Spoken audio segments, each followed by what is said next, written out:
আসসালামু আলাইকুম রহমতুল্লাহি ওবরকাতু। যারা আইফোন নিউ কিনে আনেন, তো নিউ কিনে আনার পরে আপনার আইফোনটি প্রোটেক্ট করার জন্য আপনার যা যা করতে হবে আজকের ভিডিওতে সম্পূর্ণ প্রসেসটি দেখে দেবো। অনেকে আছে যাদের ফোনে কোনো সমস্যা দেখা দেয়, ক্ষেত্রে কী করেন, তারা আইফোনের সেটিংসটা রিসেট করে নেন। তো রিসেট করার পরে কিন্তু টোটাল সেটিংস এলোমেলো হয়ে যায়। আপনার মোবাইলে আরেকটা প্রবলেম, যেটা বড় ধরনের প্রবলেম, সেটা হলো যারা আইফোন ইউজার আছে তারা সবাই কিন্তু কমেন্ট করে যে ভাই আমার আইফোনটি গরম হয়ে যায়, আমি কিছু সময় ইউজ করলে আমার ফোনটি গরম হয়ে যায়, এটার কারণ কি? তো সমস্ত প্রসেসটি কিন্তু আজকের এই ভিডিওতে দেখাবো। ভিডিওটি সম্পূর্ণ দেখার অনুরোধ রইল। তো কথা না বাড়িয়ে চলে যাব মূল ভিডিওতে। তো সবার কাছে ছোট্ট একটি রিকোয়েস্ট, আপনারা যারা এখন অবধি আমার চ্যানেলটি সাবস্ক্রাইব করেনি তারা দ্রুত আমার চ্যানেলটি সাবস্ক্রাইব করে দেবেন। এবার আপনারা আপনাদের ফোনটি হাতে নেবেন। হাতে নেওয়ার পরে আমি যেই কাজগুলো করব আপনার আইফোনে সেই কাজগুলো করে নেবেন। একবারে প্রথম যে কাজটা করতে হবে সেটা হলো অ্যাপেল আইডি দিয়ে লগ ইন করতে হবে। একটা অ্যাপেল আইডি ক্রিয়েট করতে হবে। ইউটিউবে গিয়ে সার্চ দেবেন কীভাবে অ্যাপেল আইডি খুলবো। জাস্ট এটুকুলোকে ইউটিউবে সার্চ দিলেই হাজার হাজার ভিডিও আপনার সামনে চলে আসবে। দেন সেখান থেকে দেখে আপনারা কিন্তু একটা অ্যাপেল আইডি খুলতে পারবেন। অ্যাপেল আইডি খোলার পরে প্রথমে কাজটা হলো আপনার অ্যাপেল আইডি আপনার আইফোনে অ্যাক্টিভ করে নেবেন। যদি না করেন তাহলে কিন্তু আপনারা অ্যাপেল থেকে যে সার্ভিসগুলো সেগুলো কিন্তু পাবেন না। সবগুলোর থেকে সার্ভিস আছে, যেমন গুগল থেকে কোনো সার্ভিস নিতে চাইলে আমাদের একটা জিমেল আইডি ক্রিয়েট করা লাগে। জিমেল আইডি ছাড়া কিন্তু আমরা গুগল প্লে স্টোরে কোনো অ্যাপস ইনস্টল করতে পারবো না। তো সব কিছুর সিস্টেম অনুযায়ী চলতে হবে। আশা করি বিষয়টা বুঝতে পারছেন। তো এই জন্য আপনারা একটা অ্যাপেল আইডি ক্রিয়েট করে আপনাদের আইফোনে লগ ইন করে নেবেন। দেন তারপর আপনারা অ্যাপেলের থেকে সব সার্ভিসগুলো আস্তে আস্তে পেয়ে যাবেন। তারপরে দ্বিতীয় নম্বর যে কাজটা আপনাদের করতে হবে সেটা হলো আপনাদের ফোনে অবশ্যই পাসকোড সেট করতে হবে। পাসকোড সেট না করলে কিন্তু আপনার ফোনটি যে কেউ হাতে নিয়ে ইউজ করতে পারে, আপনার ফোনের যে কোনো কিছু যাবতীয় সব কিছু দেখে নিতে পারে। তো অবশ্যই আপনাদের ফোনে প্রথমত একটা পাসকোড সেট করতে হবে।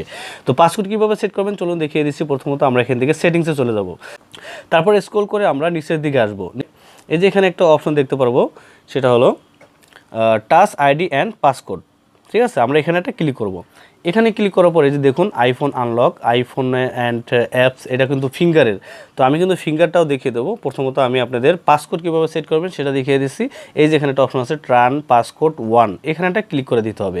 ক্লিক করার পরে আপনার সামনে এরকম একটা ইন্টারফেস চলে আসবে। এই যে এখান থেকে আমরা একটা পাসকোড দিয়ে দেবো। পাসকোডটা আবার দিতে হবে। তারপরে পাসকোড দেওয়ার পরে আপনারা যেই অ্যাপেল আইডি দিয়ে লগ ইন করে নেবেন, অ্যাপেল আইডির পাসওয়ার্ডটা আপনারা এখানে দিয়ে দিতে হবে। তো আমি আমার অ্যাপেল আইডির পাসওয়ার্ডটা এখানে দিয়ে দেবো। অলরাইট, তো ভিউয়ার্স আমি আমার অ্যাপেল আইডি দিয়ে এবং আমার এখান থেকে পাসকোড সেট করে দিচ্ছি। এখন দেখুন এখানে লেখা হচ্ছে কি টার্ন অফ পাসকোড আর চেঞ্জ পাসকোড, থেকে পরে পাসওয়ার্ডটা চেঞ্জ করা যাবে। তো ভিউয়ার্স এটা আমাদের প্রথম স্টেপ হলো আমাদের অ্যাপেল আইডি এখানে লগ ইন করতে হবে। তারপরে আমাদের একটা আইফোনে পাসকোড সেট করতে হবে। এবার আমাদের হাতের ফিঙ্গারপ্রিন্ট আমাদের আইফোনে সেট করতে হবে, কেননা যে কেউ আমাদের ফোনটা নিতে পারে। তো আমাদের সুবিধার জন্য আমরা কি করব, ফিঙ্গারপ্রিন্ট দিয়ে আইফোনটাকে প্রথমত লক করব। তো কীভাবে আপনারা আইফোনে ফিঙ্গার দিবেন সেই প্রসেসটা এখন আমি আপনাদের দেখিয়ে দিছি। তো এর জন্য এখান থেকে আমরা যদি আবার একদম ব্যাকে চলে যাই, তো ব্যাকে যাওয়ার পর এখান থেকে আবার স্ক্রল করে টাচ আইডি অ্যান্ড পাসকোড এখানে একটা ক্লিক করে দিতে হবে। ক্লিক করার পর আপনার যে স্ক্রিন পাসকোডটি দিয়েছেন সেটা দিয়ে আবার এটাকে ওপেন করতে হবে। দ্যাটস ইট, এটাকে আমি ওপেন করে দিলাম। ওপেন করার পরে এই যে এখানে একটা অপশন দেখতে পারবেন অ্যাড ফিঙ্গারপ্রিন্ট, এখানে একটা ক্লিক করে দেবেন। যে অ্যাঙ্গুল দিয়ে দিতে চান সেই অ্যাঙ্গুল দিয়ে জাস্ট এই আপনার হোম বাটন আছে এখানে ক্লিক করে ধরে ছেড়ে দেবেন। যখন আপনার ফোনটি ভাইব্রেট করবে তখন ছেড়ে দেবেন। তো আমি আবার দিচ্ছি, ঘুরিয়ে দিতে হবে কিন্তু। এই দেখুন আমি কিভাবে ফিঙ্গারপ্রিন্ট দিচ্ছি। এভাবে করে আপনার ফিঙ্গারটা সেট করে দেবেন। এখন আমরা আবার এখান থেকে কন্টিনিউতে ক্লিক করে আবার আমাদের ফিঙ্গারপ্রিন্ট দিতে হবে। ঠিক আছে, অলরাইট, দেখতে পাচ্ছেন আমার এখানে কমপ্লিট লেখা উঠছে। এখন আমি কন্টিনিউতে ক্লিক করব। ক্লিক করার পরে আমার ফিঙ্গারপ্রিন্ট এখানে অ্যাড হয়ে গেল। চাইলে আপনারা আপনার হাতের 5টা আঙ্গুল দিয়ে ফিঙ্গারপ্রিন্ট দিতে পারবেন। ওকে, তো এই গেল আমাদের ফোনের যে মোটামুটি প্রোটেক্ট, সেটা কিন্তু আমরা করে নিলাম। এখন আমাদের ফোনটি যদি লক করে দেই, লক করার পরে এখন চাইলে যে কেউ আমাদের ফোনটি হাতে নিয়ে এটাকে ওপেন করতে পারবে না। এই যে ওপেন করতে পারবে না, ওপেন করতে গেলে কিন্তু পাসকোডটা চাবে। পাসকোড না দেওয়া ব্যতীত আমাদের ফোনটি কেউ ওপেন করতে পারবে না। এখন আমি আবার এটাকে লক করে জাস্ট আমি ফিঙ্গার দিই, যে খুলে গেল। ঠিক আছে, তো এটা আমাদের একটা প্রোটেক্টের একটা মূল্যবান কাজ, কিন্তু এটা অবশ্যই করে নিতে হবে। এখন আমি যে কাজটা দেখাবো সেটা হলো অ্যাপ স্টোরে চলে যাই। অ্যাপ স্টোরে যাওয়ার পরে এখানে অনলাইন অ্যান্ড নেটওয়ার্কে ক্লিক করে দেবো। ওপেন হওয়ার পরে এরকম একটা অপশন চলে আসলে জাস্ট কন্টিনিউতে ক্লিক করবেন। টার্ন অফ পার্সোনালি অ্যাডস, এখান থেকে যে কোনো একটা ক্লিক করলে কিন্তু আপনাদের হয়ে যাবে। আপনারা যখন অ্যাপেল আইডি দিয়ে লগ ইন করবেন তখন অটোমেটিকলি আপনার অ্যাপ স্টোরে অ্যাপেল আইডিটি অ্যাড হয়ে যাবে। এখন এখান থেকে যদি আমরা কোনো অ্যাপস ইনস্টল করি, এই যে এখান থেকে আমরা যে কোনো নতুন কোনো অ্যাপস যদি ইনস্টল করতে চাই, দেখুন প্রথম অবস্থায় আপনার অ্যাপেল আইডির পাসওয়ার্ডটা চাবে। তো অ্যাপেল আইডি পাসওয়ার্ড দেবেন, পাসওয়ার্ড দেওয়ার পরে কিন্তু এটা অটোমেটিকলি সেট হয়ে যাবে। যখন পরবর্তীতে আপনি কোনো অ্যাপস ইনস্টল করবেন অ্যাপ স্টোর থেকে, তখন আপনি ফিঙ্গারপ্রিন্ট দিলে আপনার অ্যাপসটি ইনস্টল করতে পারবেন। আমাদের কিন্তু আইফোনের ব্যাক নাই, আইফোন চালাতে মানে ইচ্ছুক হয় না, অনেকে আইফোন ইউজ করতে চায় না, কারণ আইফোনের ব্যাক বাটন নাই। এই যে এখান থেকে সেটিংসে গেলাম, সেটিংসে যাওয়ার পরে আমরা যদি এখন ব্যাকে যাব, এই যে ব্যাকে যাওয়ার পরে এখন কিন্তু কোনো অপশন নাই, আছে কোনো ব্যাকে যাওয়ার কোনো অপশন নাই। আমাদের সেক্ষেত্রে হোম বাটনে ক্লিক করতে হবে। হোম বাটনে ক্লিক করলে কিন্তু আমরা এখান থেকে ব্যাকে চলে যেতে পারবো, এছাড়া কিন্তু আমাদের কোনো অপশন নেই। এখন আমরা যদি হোম বাটনে বারবার ক্লিক করি, তাহলে যারা আইফোন ইউজার আছে তখন তারা ভয় পায়, জানলা আমার হোম বাটন যদি বারবারে প্রেস করি তাহলে হোম বাটনটা যদি নষ্ট হয়ে যায়। সেক্ষেত্রে আপনারা একটা কাজ করতে পারেন, শর্টকাট ব্যবহার করতে পারেন আপনার আইফোনে। তো শর্টকাটটা কীভাবে ব্যবহার করবেন চলুন সেটা দেখিয়ে দিচ্ছি। আপনারা শর্টকাটের মাধ্যমে ব্যাগের কাজ সব কিছু করতে পারবেন। তো এটার জন্য আপনারা এখান থেকে সেটিংসে চলে যাবেন, তারপরে স্ক্রল করে নিচের দিকে আসবেন, এখানে একটা অপশন পাবেন অ্যাক্সেসিবিলিটি, এখানে একটা ক্লিক করে দেবেন। এখানে ক্লিক করার পরে স্ক্রল করে আটো নিচে আসবেন, আসার পরে এই যে একটা অপশন দেখতে পারবেন টাচ, এই টাচে ক্লিক করে দেবেন। টাচে ক্লিক করার পরে উপরের দিকে দেখতে পাবেন অ্যাসিস্টিভ টাচ, এখানে একটা ক্লিক করে দেবেন। এখানে ক্লিক করার পরে অ্যাসিস্টিভ টাচ এটা অফ করা আছে, জাস্ট আপনারা এখানে ক্লিক করে এটাকে অন করে দেবেন। অন করে দেওয়ার পরেই দেখতে পারবেন যে একটা গোল বৃত্তর মতো একটা অ্যারো এখানে চলে আসছে। এটা দিয়ে আপনারা কিন্তু শর্টকাটে ব্যবহার করতে পারবেন, সমস্ত কাজ করতে পারবেন। এটা দিয়ে ব্যাগের কাজ করতে পারবেন, আরও কিছু কাজ আছে সেগুলো আমি আপনাদের টোটাল বিষয়টা দেখিয়ে দিচ্ছি, কেমন? তো এটাকে আমরা যদি ক্লিক করি, ক্লিক করার পর দেখুন এখানে যে অপশনগুলো আছে, একটা হলো নোটিফিকেশন সেন্টার, কাস্টম, তারপর চার্জ, হোম, তারপর কন্ট্রোল ডিভাইস, তাই না? এগুলো আছে, এগুলোকে আমরা কাস্টমাইজ করে নেব আমাদের মন মতো করে। সেগুলো কিন্তু আপনারা দেখে নিতে পারেন, সেগুলো শিখে নেন, আপনাদের অনেক কাজে লাগবে। তো এখান থেকে আমরা এটা করার জন্য, কাস্টমাইজ করার জন্য কাস্টমাইজ ট্যাব টুল লেভেল মেনু, এখানে একটা ক্লিক করতে হবে। এখানে ক্লিক করার পরে এই যে দেখুন প্রিয় দর্শক, এখানে যেগুলো অপশনগুলো আছে ডিফল্টভাবে দেওয়া আছে, এগুলোকে আমরা কাস্টমাইজ করে নেব। কাস্টমাইজ করার জন্য আমরা এই সাইডে যেটা করব, যেটা সুইচ করলে, যেমন আমরা এই যে এটা সুইচ করি না, সুইচ করার পরে আমরা হোম বাটনে ডাবল ক্লিক করে কিন্তু এভাবে করতে হয়, তাই না? যদি এখন আমি ধাক্কা দিই, এটা উপরে চলে যাবে। দেন এটা যদি আমরা শর্টকাটে এই অপশনটা রেখে দিই, এর জন্য এখান থেকে আমরা এই অপশনের পাটা ক্লিক করব। ক্লিক করার পরে এই যে এখান থেকে দেখতে পারবেন অ্যাপ সুইজার, জাস্ট এই অ্যাপ সুইজে ক্লিক করে এটা আমরা সিলেক্ট করে দেবো। দেন সিলেক্ট করার পর এখন যদি আমরা আমাদের দেখে দিচ্ছি, এই বৃত্তর পরে ক্লিক করে দিলাম, তারপরে অ্যাপ সুইজে ক্লিক করলে দেখুন অটোমেটিকলি এটা মিনিমাইজ হয়ে গেল, তাই না? তো এটা আমরা সেট করে নিলাম। তারপরে এখান থেকে আমরা যেটা কাস্টম লেখা আছে, এখানে আমরা সেট করব কি, এখানে আমরা অনেক সময় আছি আমাদের ফোনটি সাইলেন্ট করতে হয়, নামাজে গেলে মোবাইলটা সাইলেন্ট করতে হয়, এটার যে বাটনটা আছে সেটা যদি রেখে দিই তাহলে কিন্তু ভালোই হয়। এর জন্য এখান থেকে কাস্টমাইজ এখানে ক্লিক করবেন। ক্লিক করার পরে স্ক্রল করে নিচের দিকে আসবেন, নিচের দিকে আসার পরে যেখানে একটা অপশন দেখতে পারবেন মিউট, এই মিউটে ক্লিক করে জাস্ট মিউট অপশনটা ওখানে নিয়ে নিলাম, তারপর আমরা ডানে ক্লিক করে দেবো। এখন যদি আমরা এই গোল বৃত্তের পরে ক্লিক করি, তাহলে দেখুন এখানে ক্লিক করলে এই যে অটোমেটিকলি মিউট হয়ে গেছে, আবার ক্লিক করলে আনমিউট, সাইলেন্ট মুড এটা অফ হয়ে গেছে। তো এভাবে করে কিন্তু আপনারা এই ট্রিক্সটি কাজে খাটাতে পারেন। ওকে, তারপরে এখন উপরের দিকে আছে নোটিফিকেশন সেন্টার। আমার তো নোটিফিকেশন সেন্টারের কোনো প্রয়োজন নেই, কারণ যেহেতু আমরা উপরে থেকে টান দিলেই নোটিফিকেশন সেন্টার আমরা দেখতে পাই, তো এখানে আমাদের কোনো প্রয়োজন নেই। তাহলে এখানে আমরা যদি আরেকটা সেটিংস এখানে রেখে দিই, আরেকটা অপশন রেখে দিই, তাহলে কিন্তু ভালো হয়। এখানে রাখবো স্ক্রিনশট। তো অনেক প্রয়োজনে আমরা কি করি, স্ক্রিনশটের আমাদের প্রয়োজন হয়। কোনোখানে আমরা যদি কোনো গুগলে যাই, একটা লেখা দেখি বা কোনো একটা পোস্ট দেখি, সেটাকে আমরা স্ক্রিনশট নিয়ে রাখতে চাই, তো তার জন্য কিন্তু আমাদের এখানে স্ক্রিনশটটা থাকলে কিন্তু ভালোই হয়। এক ক্লিক করবো স্ক্রিনশট হয়ে যাবে। তো এই স্ক্রিনশটটা ওখানে অ্যাড করার জন্য আমরা এখানে আবার চলে আসলাম, এই নোটিফিকেশন সেন্টার, এখানে একটা ক্লিক করতে হবে, খুঁজে বের করবেন স্ক্রিনশট। এই যে এখানে স্ক্রিনশট পেয়ে গেছি। তো এখন আমরা স্ক্রিনশটে এখানে ক্লিক করে স্ক্রিনশটটা এখানে অ্যাড করে দিলাম। অ্যাড করার পর উপর থেকে ডানে ক্লিক করে দিলাম, তাহলে এখন দেখুন উপরের দিকে স্ক্রিনশট, এখানে মিউট, এখানে অ্যাপ সুইজার। এখন আমরা যদি এটা ক্লিক করি, এখানে এটা ক্লিক করে স্ক্রিনশটে ক্লিক করি, অটোমেটিকলি এটা স্ক্রিনশট নিয়ে নিল। আমাদের কিন্তু কোনো সেটিংসে ঢুকে বা কোনোভাবে আমাদের স্ক্রিনশটটা দেওয়ার দরকার নেই, শর্টকাট এটা দিয়ে দিলাম। তারপরে এখানে আছে ডিভাইস, এই ডিভাইসই থাক, এখানে কোনো চেঞ্জ করার দরকার নেই। আর এই যে অপশনটা আছে কন্ট্রোল সেন্টার, এই কন্ট্রোল সেন্টারও কিন্তু আমাদের প্রয়োজন নেই, ঠিক আছে? এই যে এখান থেকে যেমন এখানে ক্লিক করে এখানে ক্লিক করলে কন্ট্রোল সেন্টারটা চলে আসতো, তো সেটা আমরা কি করতে পারি, নিচের থেকে উপরে সোয়াইপ করলে কিন্তু আমাদের কন্ট্রোল সেন্টারটা পেয়ে যাচ্ছি। অতএব আমার এখানে কোনো কন্ট্রোল সেন্টারের কোনো প্রয়োজন নেই। তো এখানে কি রাখতে পারি, হ্যাঁ এখানে আমরা রাখবো লক করার যেই অপশনটা আছে সেটা, কারণ অনেক সময় প্রয়োজনে আমরা কি করি, এখান থেকে টিপ দিয়ে পাওয়ার বাটন টিপ দিয়ে আমাদের ফোনটাকে লক করে দিই, তাই না? তো লকটা আমরা যদি এখানে ক্লিক করি এই জায়গাটাতে, তাহলে কিন্তু অটোমেটিকলি লক হয়ে যাবে, আমাদের কোনো বাটন প্রেস করা লাগলো না। তো এটা আমরা এখানে সেট করবো। এর জন্য এখানে কন্ট্রোল সেন্টার, এখানে একটা ক্লিক করতে হবে। এখানে ক্লিক করার পর এখান থেকে আমরা চলে যাব লক স্ক্রিন, এই যে লক স্ক্রিন এখানে চলে আসছে, এই লক স্ক্রিনে ক্লিক করে ডান করে দেবো। এখন আমরা এখান থেকে এই গোল বৃত্তের উপরে ক্লিক করে এই লক স্ক্রিনে ক্লিক করলে অটোমেটিকলি লক হয়ে যাচ্ছে। আছে আমাদের এই পাওয়ার বাটনে ক্লিক করার কোনো প্রয়োজন হলো না। তো এভাবে করে আপনারা কিন্তু এইটার শর্টকাটটা ব্যবহার করতে পারেন। এটা কিন্তু আমাদের হয়ে গেল। ওকে প্রিয় দর্শক, এখন আমাদের যে কাজটা করতে হবে, এখন আমরা তো শর্টকাটের এটা সেট করে দিলাম। এখন আমরা এই যে কন্ট্রোল সেন্টারটা আছে, এই কন্ট্রোল সেন্টারে যদি আমরা কিছুটা কাস্টমাইজ করে নিই তাহলে কিন্তু ভালোই হয়। এখানে যেইগুলো আছে দেখতে পাচ্ছেন, এখানে কিন্তু সব মোটামুটি যে অপশনগুলো আছে, এখানে যদি আমরা আরও কিছু অ্যাড করি, তো অ্যাড করার জন্য এখান থেকে আমরা ব্যাগে চলে যাই, এখান থেকে সেটিংসে চলে যাব। সেটিংসে যাওয়ার পরে স্ক্রল করে নিচের দিকে চলে আসবো। নিচের দিকে আসার পরে এই যেখানে একটা অপশন পাবেন কন্ট্রোল সেন্টার, এই কন্ট্রোল সেন্টারে এটা ক্লিক করে দেবেন।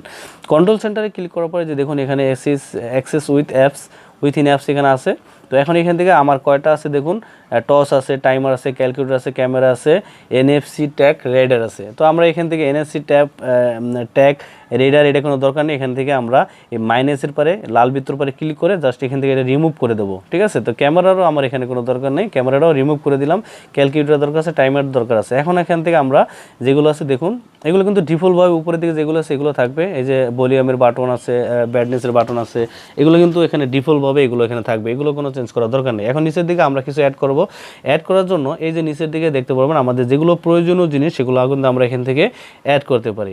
যেমন ধরুন এখান থেকে আমরা যদি এই যে স্ক্রিন রেকর্ডিং, তো স্ক্রিন রেকর্ডিং কিন্তু আমাদের অনেক প্রয়োজনে স্ক্রিন রেকর্ড করতে হয়। যেহেতু আমি টিউটোরিয়াল ভিডিও তৈরি করি, আইফোনে টিউটোরিয়াল ভিডিও তৈরি করি, স্ক্রিন রেকর্ড অন করে আমার স্ক্রিন রেকর্ডটা কিন্তু এখানে প্রয়োজন আছে এই জায়গায়। ঠিক আছে, তো আমি এখান থেকে স্ক্রিন রেকর্ডটা ওখানে সেট করে দেবো। এই প্লাস আইকনের উপরে ক্লিক করলাম, ওটা ওখানে চলে গেল। যেগুলো আপনার প্রয়োজন লাগে সেটা রাখবেন। এই যে ডার্ক মোড, এটাও আমি নিয়ে নিতে পারি।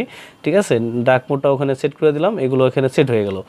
তো তারপর এখান থেকে যেটা প্রয়োজন সেটাও কিন্তু আপনারা এখান থেকে নিয়ে নিতে পারেন। তো আমি যেগুলো দিচ্ছি এগুলোই আমার প্রয়োজন আছে, এই কটাই আমি নিয়ে নিলাম। এইভাবে করে আর কি আপনারা কন্ট্রোল সেন্টারে আপনাদের মন মতো করে অ্যাড করতে পারবেন। তো প্রিয় দর্শক, এবার আমি যেটা দেখাবো আপনাদের আইফোনের যে মূল্যবান গুরুত্বপূর্ণ যে সেটিংস আছে, অনেকে আমাকে এই কমেন্টটা বলে যে ভাই আমার আইফোনের চার্জ দীর্ঘ সময় থাকে না, কিছু সময় আমার ফোনটি ইউজ করার পরে আমাদের ফোনের চার্জটি দ্রুত শেষ হয়ে যাচ্ছে।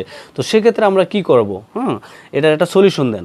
তো এর জন্য এই সেটিংসটা কিন্তু খুবই ইম্পর্ট্যান্ট, আইফোনের এই টিপসটা কিন্তু খুবই ইম্পর্ট্যান্ট। আপনারা এই কাজটা করে নেবেন। আপনাদের ফোনটা যখন আপনারা নতুন কিনে আনবেন বা ফোনটা যদি ইরাস অল ডাটা করে দেন, তাহলে আপনারা অবশ্যই এই সেটিংসটা করে নেবেন। তাহলে আপনার আইফোনের ব্যাটারি সহজে শেষ হবে না, আপনার আইফোনের চার্জ অনেক সময় পর্যন্ত থাকবে। অনেকে বলে যে ভাই আমার ফোনটা যদি রাত্রে রেখে দেয় সকালে দেখি 50% আছে, আর 50% এমনি এমনি শেষ হয়ে যায়। এমনি শেষ হয়, কেন শেষ হয়? আপনার কিছু সেটিংস চালু থাকার কারণে, যেগুলো আমাদের কোনো প্রয়োজন নাই, যেগুলো চালু থাকলে আপনার ফোনের ব্যাটারি অটোমেটিকলি চার্জ কমতে থাকবে। চলুন সেই সেটিংসটা আপনারা কীভাবে অফ করবেন সেগুলো দেখিয়ে দিচ্ছি। তার জন্য এখান থেকে আপনার ফোন থেকে সেটিংসে চলে যাবেন। সেটিংসে যাওয়ার পর এখান থেকে প্রথম যে কাজটা আপনাদের করতে হবে, এখান থেকে চলে যাবেন জেনারেলে, স্ক্রল করে নিচের দিকে আসবেন। যেখানে একটা অপশন দেখতে পারবেন ব্যাকগ্রাউন্ড অ্যাপস রিফ্রেশ, এখানে একটা ক্লিক করে দেবেন। আপনারা যে দেখতে পাচ্ছেন যে অপশনগুলো সবগুলো কিন্তু আমার ব্যাকগ্রাউন্ডে অ্যাপসগুলো চালু থাকবে। এই ব্যাকগ্রাউন্ডে অ্যাপস চালু থাকার কারণে কিন্তু অটোমেটিকলি আমাদের মোবাইলে চার্জ শেষ হতে থাকে। তো এগুলো আপনারা অফ করে দেবেন। অফ করার জন্য ওই যে উপরের দিকে দেখতে পারবেন যে ব্যাকগ্রাউন্ড অ্যাপস রিফ্রেশ, এটা অন করা আছে, এখানে ক্লিক করে জাস্ট আপনারা এটাকে অফ করে দিবেন। অফ করে দিলে কি হবে, আপনার ব্যাকগ্রাউন্ডে কোনো অ্যাপস চালু থাকবে না। আপনি যখন অ্যাপসটি ওপেন করবেন তখন চালু হবে, যখন আপনি আবার অ্যাপস থেকে বেরিয়ে যাবেন তখন এটাও স্টপ হয়ে যাবে। আর যদি আপনারা এই কাজটা অফ না করে দেন, তাহলে ব্যাকগ্রাউন্ডে যে অ্যাপসগুলো আছে এগুলো কিন্তু নেট চালু থাকলে, ওয়াইফাই চালু করলে এটা ব্যাকগ্রাউন্ডে চলতে থাকবে। এর ফলে কি হবে, আপনার মোবাইলের ব্যাটারি দ্রুত শেষ হতে থাকবে। তারপরে এখান থেকে ব্যাকে চলে আসবেন। ব্যাকে আসার পরে স্ক্রল করে আবার নিচের দিকে আসবেন। নিচের দিকে আসার পরে একটা অপশন পাবেন প্রাইভেসিতে ক্লিক করে দেবেন। প্রাইভেসিতে ক্লিক করার পরে দেখতে পাচ্ছেন যে এখানে আমার কিন্তু লোকেশন সার্ভিসেস সেটা কিন্তু অফ করা আছে। এই লোকেশন সার্ভিসেসটা কিন্তু অবশ্যই আপনাদের অন করে রাখবেন, কেননা আপনার ফোনটা যদি হারিয়ে যায় সেক্ষেত্রে আপনারা খুব সহজে খুঁজে পেতে পারেন। ঠিক আছে, আর লোকেশন অফ করা থাকলে কিন্তু আপনারা কখনোই আপনার ফোনটি কোন লোকেশনে আছে, চুরি করে কোথায় নিয়ে গেছে এটা কিন্তু খুঁজে পাবেন না। তো এই জন্য এটাকে অন করে রাখবেন।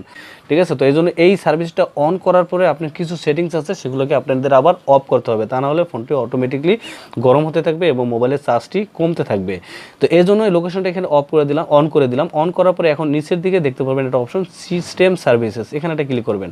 এখানে ক্লিক করবে দেখতে পাচ্ছেন এই সারা অপশনগুলো আমার এখানে অন করা আছে। এই ট্রাগলগুলো এখান থেকে অন করা আছে, এগুলো আমাদের কোনো প্রয়োজনে আসে না। যেগুলো প্রয়োজন আছে সেগুলো আমি আপনাদের দেখিয়ে দিচ্ছি। আমি আবারও বলছি, আপনাদের প্রয়োজনের সাথে আপনারা যেটা দরকার হয় এগুলো অন করে রাখবেন, বাকিগুলো অফ করে রাখবেন। যেমন আমি এটা আমার প্রয়োজন নাই, তারপর এখান থেকে এটাও প্রয়োজন নাই, এইগুলো প্রয়োজন নাই। এই ইমার্জেন্সি কল অ্যান্ড iOS এটা আমার দরকার আছে, কারণ মোবাইলটি লক হয়ে গেলে এটার মাধ্যমে আমরা আনলক করতে পারি, সেই অনেক রকম সিস্টেম আছে। ঠিক আছে, তারপর ফাইন্ড মাই আইফোন এটা কখনোই আপনারা অফ করবেন না। ঠিক আছে, এই দুটো সবসময় চালু রাখবেন, দেন সবগুলো আপনারা অফ করে দেবেন। তো আমি এখান থেকে সবগুলো এক এক করে অফ করে দিচ্ছি। এগুলো অন থাকার কারণে কি আমার মোবাইলের চার্জ কিন্তু দ্রুত শেষ হয়ে যাচ্ছে। তারপর নিচের দিকে একটা অপশন আছে, দেখতে পারবেন সিগনিফিক্যান্ট লোকেশন, এখানে একটা ক্লিক করবেন। ক্লিক করার পরে ফিঙ্গার চাইবে, ফিঙ্গার দিয়ে দেবেন। ফিঙ্গার দিয়ে এটাকে ওপেন করবেন, উপরের দিকে এই সিগনিফিক্যান্ট লোকেশন এটাকে অফ করে দেবেন এভাবে। এটার কারণে কিন্তু অটোমেটিকলি আপনার লোকেশনটি সার্চ করতে থাকে, আপনি কোথায় যান কী করেন এটা কিন্তু তারা ট্র্যাক করতে থাকে। এর ফলে আপনার মোবাইলের ব্যাটারি দ্রুত শেষ হয়ে যায় এবং মোবাইলটা কিন্তু গরমও হতে থাকে। এটাকে আপনারা অফ করে দেবেন। তারপর নিচের দিকে আইফোন অ্যানালাইটিস, এগুলো আমাদের কোনো প্রয়োজন নেই, অফ করে দেবেন। তো এইগুলো কিন্তু ইম্পর্ট্যান্ট, এই সেটিংসগুলো আপনার লোকেশনটা দেন অন থাকবে, বাট আপনারা এখান থেকে এগুলো অফ করে দিয়ে দুটো অপশন শুধু চালু রাখবেন।